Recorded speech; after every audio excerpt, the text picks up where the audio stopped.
Good morning students. पिछली class में मैंने आपसे एक मांग वक्र ऋणात्मक ढाल का न होकर धनात्मक ढाल का क्यों होता है ये आपको समझाया गया। उसके साथ में मैंने विभिन्न प्रकार की वस्तुओं के बारे में और उनके उदाहरण आपको बताए कि सामान्य वस्तुएं कौन सी होती हैं, स्थानापन्न और पूरक वस्तुएं कौन सी होती हैं। इसके अलावा घटिया, निम्न स्तरीय और गिफिन वस्तु कौन सी होती हैं, विलासित वस्तु कौन सी होती है, इनके उदाहरण ये विभिन्न प्रकार से एग्ज़ाम के दृष्टिकोण से आपको बताया गया है। आज हम इस वीडियो में जो चर्चा करेंगे वो बात करेंगे मांग वक्र के विवर्तन के बारे में। देखिए छात्रों, मांग वक्र का जो विवर्तन है वो लेफ्ट और राइट दोनों साइड होता है। कभी मांग वक्र राइट साइड विवर्तित हो जाता है, कभी लेफ्ट साइड विवर्तित हो जाता है। तो अपनी मूल स्थिति को बदलकर मांग वक्र का आगे पीछे होना या फॉरवर्ड एक्शन होना या बैकवर्ड एक्शन होना, ये जो प्रक्रिया है ये मांग वक्र का विवर्तन कहलाता है, जिसमें मांग मात्रा की जो स्थिति है वो बदल जाती है। और इस मांग वक्र की जो बदलने की जो प्रकृति है इसको अर्थशास्त्र में 4 तरीके से आपको बताया गया है, जिसमें हम चर्चा करेंगे मांग वृद्धि, मांग कमी, मांग विस्तार और मांग संकुचन। तो यहाँ हम जो आपसे बात करने जा रहे हैं वो है हमारा, सबसे पहले हम बात करेंगे मांग विस्तार। मांग विस्तार और मांग संकुचन एक ही मांग वक्र पर कीमत के बदलने के कारण होता है। जब कीमत बढ़ जाती है जिसके कारण मांग मात्रा में जो कमी होगी वो मांग संकुचन कहलाएगा, और जब कीमत घट जाती है जिसके कारण मांग मात्रा में जो वृद्धि होती है उसे मांग विस्तार कहा गया है। छात्रों, यहाँ 2 बातें मुख्य हैं। एक स्थिति में तो केवल कीमत में बदलाव आता है और अन्य बातें स्थिर रहती हैं। अन्य बातों पर मैं चर्चा आपसे पहले भी कर चुका हूँ, जिसमें उपभोक्ता की आय, संबंधित वस्तुओं की कीमतें, बाजार का आकार, जनसंख्या का आकार, रीति रिवाज, फैशन, जलवायु, मौसम, ये सारी बातें जो हैं अन्य बातों में आती हैं। तो अन्य बातें बदलने से मांग वक्र अपनी मूल स्थिति को छोड़कर अप डाउन होता है, या अन्य बातें कांस्टेंट रहें तो फिर कीमत के परिवर्तन के प्रभाव को देखा जाता है। तो यहाँ 2 बातों पर आपको अंतर करना होगा कि जब स्थिर मांग वक्र पर कीमत में परिवर्तन, जिसमें कीमत बढ़ सकती है, कीमत घट सकती है, तो जब कीमत घटती है स्थिर मांग वक्र पर, जब कीमत घटती है जिसके कारण मांग मात्रा में जो वृद्धि होगी उसे मांग विस्तार कहा गया है। इसमें अन्य बातें स्थिर हैं, इसलिए मांग वक्र में कोई बदलाव नहीं आ रहा, केवल कीमत बदल रही है और उस बदली हुई कीमत पर मांग मात्रा बढ़ रही है। इसे मांग विस्तार कहा गया है। देखिए छात्रों, स्लाइड में आपको बिंदु 1 में मांग विस्तार बताया गया है, और मांग विस्तार जो है उसको रेखाचित्र के माध्यम से भी समझाया गया है। रेखाचित्र के माध्यम से भी समझाया गया है। अब उसमें आप देखिएगा, अन्य बातों के यथावत रहते हुए जब कीमत में कमी होने से मांग मात्रा में होने वाली वृद्धि, अर्थात एक ही मांग वक्र पर कीमत का कम होना जिसके कारण मांग मात्रा में होने वाली वृद्धि मांग विस्तार कहलाती है। तो इसमें विशेष बात ये निकल कर आ रही है कि एक ही मांग वक्र पर कीमत कम होने से मांग मात्रा बढ़ेगी तो उसे मांग विस्तार कहा जाएगा, और उसी मांग वक्र पर जब कीमत घटेगी, कीमत बढ़ जाएगी जिससे मांग मात्रा में कमी होगी, उसे मांग संकुचन कहा जाएगा। छात्रों, पहले बिंदु में जो डायग्राम बनाया गया है उसको आप थोड़ा गौर से देखिएगा। इसमें ओ वाई अक्ष पर प्राइस को लिया गया है, कीमत को लिया गया है, और ओ एक्स अक्ष पर मात्रा को लिया गया है। डी डी उपभोक्ता का मांग वक्र है। हम इनिशियल संतुलन की बात करेंगे या प्रारंभिक संतुलन की बात करेंगे, तो प्रारंभिक संतुलन में ओपी साम्य कीमत है और ओ क्यू साम्य मात्रा है, और संतुलन का जो बिंदु है वो है ई बिंदु। अब इसके बाद देखिएगा, अन्य बातें जो अदर थिंग्स हैं उनको कांस्टेंट किया गया है, उनमें कोई बदलाव नहीं आ रहा, इसलिए मांग वक्र में भी कोई बदलाव नहीं आएगा। केवल हमने कीमत को कम किया है। आप डायग्राम में ध्यान से देखेंगे तो जो कीमत में डेल्टा पी हमने लिख रखा है उसका एरो नीचे की ओर आ रहा है, और वो एरो इस बात का सूचक है कि प्राइस रिड्यूस किया है, प्राइस में कमी हुई है। अब इस घटी हुई कीमत पर जो क्वांटिटी है, मांग मात्रा है, उसमें डेल्टा क्यू देखिएगा, अब एरो आगे की ओर जा रहा है, क्यू से Q1 हो रहा है। तो ऐसी स्थिति में मांग मात्रा बढ़ रही है और प्राइस घट रहा है। कहने का मतलब चित्र के माध्यम से यदि आप स्पष्ट करें तो E से E1 बिंदु पर आना, E से E1 बिंदु नीचे की ओर आना, ये मांग विस्तार का सूचक है। तो मांग विस्तार किसे कहेंगे छात्रों? तो आप इसको केवल 2 लाइन में क्लियर करेंगे कि अन्य बातों के यथावत रहते हुए जब कीमत में कमी होती है तो मांग मात्रा का बढ़ना मांग विस्तार कहलाता है, या एक ही मांग वक्र पर कीमत का घटना जिसके कारण मांग मात्रा का बढ़ना मांग विस्तार कहलाता है। दूसरा जो बिंदु है स्लाइड में वो है मांग संकुचन। मांग संकुचन का मतलब होता है, संकुचन का मतलब होता है किसी मूल स्थिति में कमी आना, जो उसकी प्रारंभिक स्थिति है उसमें सिकुड़न आना है, कमी आना। विस्तार में फैलाव होता है, आगे की ओर बढ़ता है, संकुचन में वो पीछे की ओर आता है, घटता है, कमी आती है उसमें। तो यहाँ जो विस्तार है उसका जस्ट अपोजिट आपको करना है कि विस्तार में तो कीमत को हमने कम किया है जिससे मांग मात्रा बढ़ा है, संकुचन में प्राइस बढ़ेगा जिसके कारण मांग मात्रा क्या हो जाएगा, कम हो जाएगा। तो छात्रों यहाँ भी अन्य बातें जो है वो यथावत रहती हैं, या फिर यूँ कह सकते हैं उसी मांग वक्र पर कीमत के बढ़ने के कारण मांग मात्रा का घटना मांग संकुचन कहलाता है। स्लाइड में आप देखिएगा क्लियर लिखा हुआ है, अन्य बातों के यथावत रहते हुए जब वस्तु की कीमत में वृद्धि होने से। तो यहाँ वस्तु की कीमत बढ़ रही है, वस्तु की कीमत में वृद्धि होने से मांग मात्रा में होने वाली कमी, अर्थात एक ही मांग वक्र पर कीमत में वृद्धि होने से मांग मात्रा में होने वाली कमी को मांग संकुचन कहा गया है। अब इसमें चित्र में आप देखिएगा, चित्र में भी आपको स्पष्ट किया गया है कि OX अक्ष पर क्वांटिटी को लिया गया है, OY अक्ष पर प्राइस को लिया गया है। यहाँ इनिशियल यदि हम इक्विलिब्रियम की बात करें, संतुलन की बात करेंगे, तो OP साम्य कीमत है और OQ साम्य मांग मात्रा है। अब देखिए छात्रों, यहाँ कीमत को हमने OP से बढ़ाकर OP1 किया है, कीमत बढ़ गई है जिसके कारण जो क्वांटिटी है वो रिड्यूस हो रहा है, घट रहा है, और इसमें रिवर्स एरो दिखाया गया है, Q से Q1 की ओर उल्टा एरो आ रहा है। इसका मतलब मांग मात्रा में क्या हो रही है, कमी। तो छात्रों यहाँ E से E1 की ओर जो ऊपर की ओर स्थिति जा रही है वो मांग संकुचन का सूचक है। तो यहाँ छात्रों, यहाँ एग्जाम के दृष्टिकोण से आपके लिए दोनों घटनाएं बड़ी महत्वपूर्ण हैं, और इसमें जो क्वेश्चन आने का जो तरीका है वो इसी प्रकार से आपसे पूछा जाएगा कि 2 नंबर का क्वेश्चन आपसे पूछ लिया जाए, मांग विस्तार को समझाइए, सचित्र समझाइए। तो आप मांग विस्तार को समझाएंगे और उसका चित्र बनाएंगे।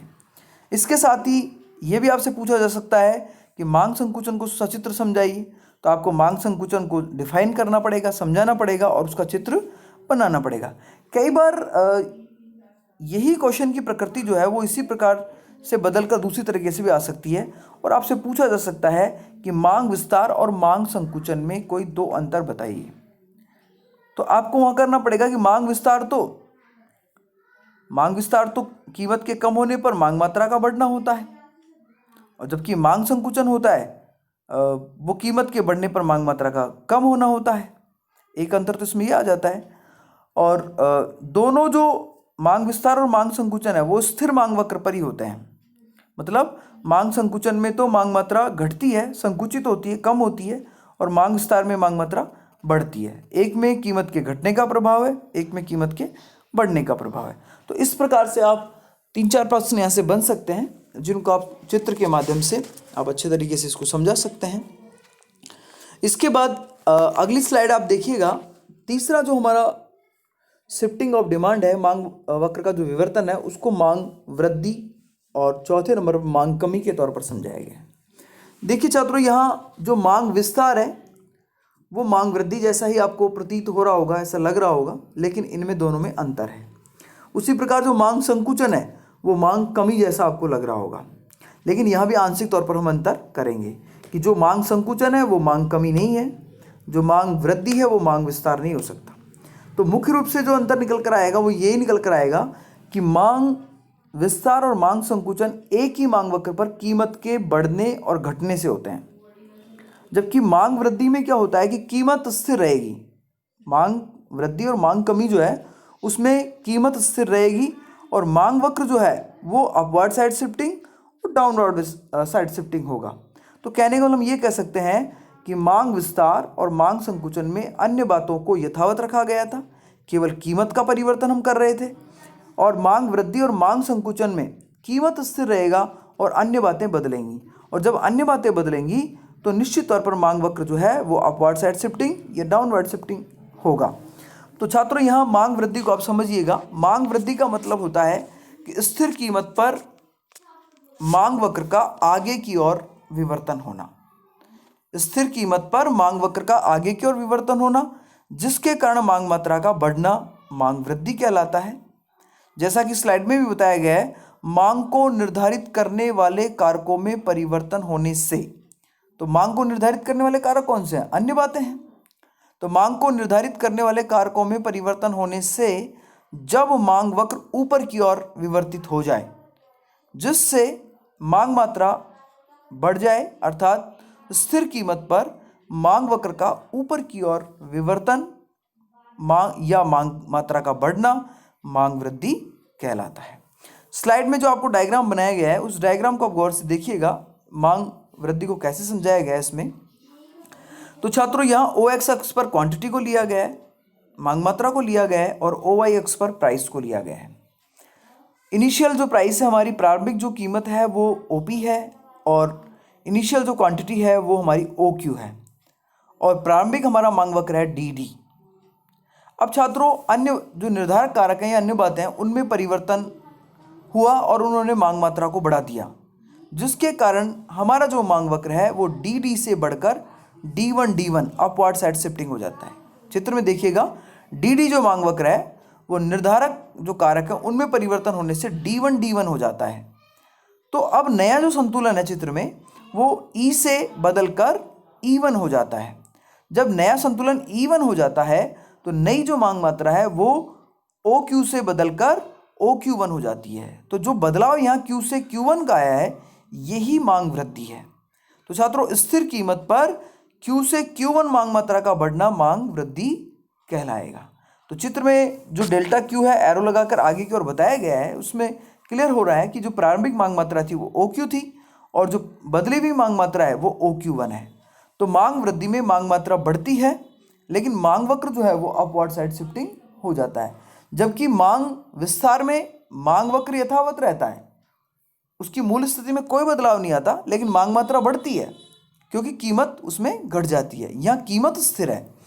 इसके अलावा आगे यदि हम चर्चा करें तो अगला हमारा जो बिंदु है वो है मांग कमी। मांग कमी जो है वो मांग वृद्धि का प्रतिपूरक होगा, उल्टा है।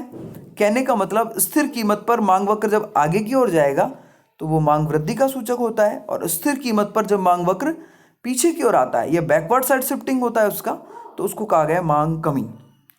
तो यहाँ मांग कमी में मांग मात्रा घट जाएगी। तो मांग को निर्धारित करने वाले कारकों में परिवर्तन होने से मांग वक्र जब नीचे की ओर विवर्तित हो जाता है, पीछे की ओर आ जाता है, जिससे मांग मात्रा में होने वाली कमी, अर्थात स्थिर कीमत पर मांग मात्रा में होने वाली कमी मांग कमी कहलाती है। छात्रों यहाँ डायग्राम को देखिएगा, आप डायग्राम में स्पष्ट किया गया है ओ एक्स अक्ष पर क्वांटिटी को लिया गया है, ओ वाई अक्ष पर प्राइस लिया गया है। हमारा जो इनिशियल इक्विलिब्रियम है, जो हमारा प्रारंभिक संतुलन है, उसमें साम्य कीमत ओपी है, साम्य मांग मात्रा OQ है, और प्रारंभिक जो मांग वक्र है वो DD है। अब देखिएगा, अब इसमें प्रारंभिक जो मांग वक्र है वो DD है, लेकिन यहाँ इसमें चित्र में थोड़ा आप इसको करेक्ट कर लें, ऊपर साइड D1 किया गया है, जबकि इसमें नीचे की तरफ जो DD है उस पर आपको D1 लगाना है। थोड़ा इसमें करेक्ट कर लें आप, ये डायग्राम में थोड़ा मिस्टेक हो रहा है इसमें, तो इसको आप करेक्ट करें अपनी नोटबुक के अंदर, और आप जो ऊपर वाला D1 है उसको DD बना दें, और जो नीचे वाला DD है इसको D1 बना दें। तो जो D1 है उसको तो आप DD समझेंगे यहाँ पर, और जो DD है उसको D1 समझेंगे। तो छात्रों यहाँ प्रारंभिक जो मांग वक्र है वो DD है, और वहाँ जो साम्य की बिंदु है वो E बिंदु है। अब जो निर्धारक कारक है मांग को निर्धारित करने वाले जो कारक हैं उनमें कमी होने के कारण मांग मात्रा में ह्रास होगा, कमी होगी, जिसके कारण मांग वक्र नीचे की ओर शिफ्टिंग होगा, जो D1 D1 हो जाएगा। और हम ये भी कह सकते हैं कि जो प्रारंभिक मांग मात्रा OQ थी वो घटकर OQ1 हो जाएगी। इसमें जो एरो लगाया गया है वो रिवर्स लगाया गया है, वापस पीछे की ओर एरो आ रहा है। इसका मतलब यहाँ ये स्पष्ट हो रहा है कि स्थिर कीमत पर मांग वक्र के नीचे की ओर शिफ्टिंग होने से मांग मात्रा में होने वाली कमी मांग कमी कहलाती है। तो छात्रों, यह 4 बिंदुओं पर मैंने आपसे चर्चा की है। एक आपसे मांग विस्तार किया है। मांग विस्तार जो है वो एक ही मांग वक्र पर कीमत के घटने के कारण होता है। दूसरा मैंने आपसे चर्चा की मांग संकुचन की। तो मांग संकुचन जो है वो भी एक ही मांग वक्र पर कीमत के बढ़ने से मांग मात्रा में होने वाली कमी को प्रदर्शित करता है। उसके अलावा फिर मैंने आपसे चर्चा की मांग वृद्धि की। मांग वृद्धि में कीमत स्थिर रहती है और मांग वक्र जो है वो अपवर्ड साइड शिफ्टिंग हो जाता है, और ऊपर की ओर बदलने का कारण है अन्य बातें बदलना। जो इसको निर्धारित करने वाले कारक हैं उनमें वृद्धि होने से मांग मात्रा का बढ़ना, जिससे मांग वक्र ऊपर की तरफ शिफ्टिंग हो जाता है। इसे मांग वृद्धि के रूप में आपको बताया। इसके अलावा मांग कमी जो है इसमें कीमत स्थिर रहती है और मांग वक्र जो है वो नीचे की ओर शिफ्ट हो जाता है, जिससे मांग मात्रा में कमी हो जाती है। तो ये चारों घटनाएं एग्जाम के दृष्टिकोण से काफ़ी महत्वपूर्ण है। आपसे अलग अलग तरीके से भी क्वेश्चन इसमें पूछे जा सकते हैं कि मांग विस्तार को बताइए, मांग संकुचन को समझाइए सचित्र, मांग वृद्धि को सचित्र समझाइए, या मांग कमी को सचित्र समझाइए। या फिर आपसे 2-2 का ग्रुप बनाकर आपसे डिफरेंस भी करवाया जा सकता है कि मांग विस्तार और मांग वृद्धि में अंतर करिए। तो मांग विस्तार और मांग वृद्धि में जो अंतर होगा वो यही होगा कि मांग विस्तार जो है वो एक ही मांग वक्र पर कीमत के घटने के कारण होता है, और जो मांग वृद्धि है वो स्थिर कीमत पर मांग वक्र के ऊपर की तरफ विवर्तित होने के कारण होता है। इसी प्रकार आपसे मांग संकुचन, मांग कमी में भी अंतर पूछा जा सकता है। तो मांग संकुचन कीमत के बढ़ने के कारण एक ही मांग वक्र पर मांग मात्रा का घटना कहलाता है, और मांग कमी जो है स्थिर कीमत पर मांग वक्र का नीचे की ओर शिफ्टिंग होना मांग कमी कहलाता है। तो ये विभिन्न प्रकार की जो इकोनॉमिक घटनाएं बन रही हैं कंज्यूमर बिहेवियर के तहत, उनको आपको अंडरस्टैंड करना होगा, समझना होगा, और समझने के बाद इनमें से अलग अलग प्रकार से क्वेश्चन आपको निकालने होंगे। विभिन्न प्रकार की जो डायग्राम आपको इसमें बनाकर दिए गए हैं उनकी आपको बार बार प्रैक्टिस करनी होगी। फिर भी छात्रों, यदि आपको किसी प्रकार की किसी बिंदु में आपको समस्या आती है तो आप बिल्कुल चर्चा करें, और आप किसी भी माध्यम से आप ERP चैनल के माध्यम से भी कर सकते हैं, आप डायरेक्ट फ़ोन नंबर के माध्यम से भी आप चर्चा कर सकते हैं। आपकी समस्याएं दूर कर दी जाएंगी। छात्रों, अगले ये जो हमारा टॉपिक था ये चौथे चैप्टर का अपना लास्ट टॉपिक है, और इस टॉपिक के बाद हमारा जो 4th चैप्टर है डिमांड एनालिसिस, मांग विश्लेषण कंज्यूमर बिहेवियर के तहत, वो यहाँ कंप्लीट होता है। अब मैं अगली जो क्लास आपसे आपकी लूँगा वो इलास्टिसिटी ऑफ डिमांड, मांग की लोच, मांग की कीमत लोच के बारे में हम चर्चा करेंगे। वो उसके बारे में आपको अगली वीडियो में विस्तार से चर्चा करूँगा। चैप्टर 4 तक मैं आपको PDF कंप्लीट दे चुका हूँ। उसका जो होमवर्क है वो आप नोटबुक में आप कंप्लीट कर लें, और जैसे ही आपको टाइम मिलता है तो आप स्कूल में आप सूचना देकर आप उस नोटबुक को चेक भी करवा सकते हैं। और यदि आप अभी नहीं करवाना चाहें तो जैसे आगे जो भी संभावित टाइम है उसमें स्कूल ओपन होंगे तब आप अपने नोटबुक चेक करवा सकते हैं। तो अब आप इसको आप अच्छे तरीके से पढ़ें, आप इसको समझें। अगली क्लास में मैं आपसे जो चर्चा करूँगा वो आपसे की जाएगी कि मांग की जो कीमत लोच है उसके बारे में आपको विस्तार से बताया जाएगा।